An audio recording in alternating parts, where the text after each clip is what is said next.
देखो विद्युत विभवांतर और विद्युत विभव समझ गए। विद्युत विभव में हम लोग क्या पढ़े थे कंडीशन, उसमें अनंत से किसी वस्तु को एक बिंदु तक लाया। विभवांतर में क्या था, एक बिंदु से दूसरे बिंदु के बीच में किया गया कार्य और उसमें जो आवेश था उसका अनुपात था। यही ना हमारा फॉर्मूला था, ठीक है। लेकिन अभी क्वेश्चन में देखो क्या कह रहा है, 5 कूलम वाले एक विद्युत आवेश को एक बिंदु से दूसरे बिंदु तक, यानी एक बिंदु से दूसरे बिंदु तक ले जाने में 25 जूल, यानी सपोज करो यहाँ से यहाँ तक अगर ले गया तो सिर्फ 25 जूल का कार्य किया, यानी 25 कर लो, यानी यहाँ पे जूल लिख दो बहुत सही रहेगा। 25 जूल कार्य किया।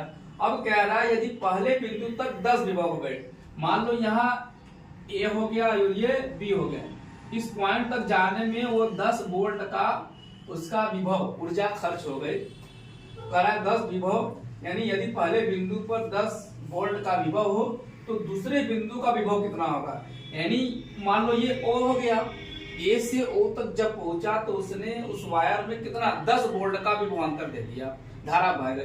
अब कह रहा है कि ओ से बी तक जाने में कितना वोल्ट लगेगा, विभवांतर कितना होगा। क्वेश्चन क्लियर हो गया।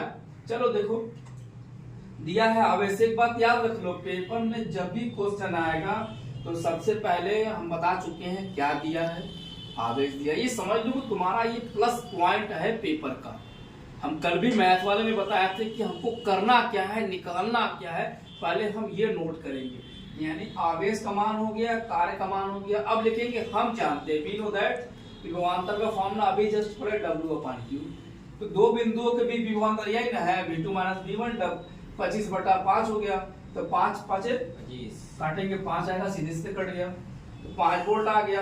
तो चूंकि पहला क्या है 10 वोल्ट दिया है ना, यहाँ से यहाँ तक के लिए हमको पूछ रहा है, तो यहाँ 10 लिख देंगे, 5 हो गया, 10 5 15, V2 = 15 वोल्ट। क्लियर हो गया? पुट आउट, ठीक।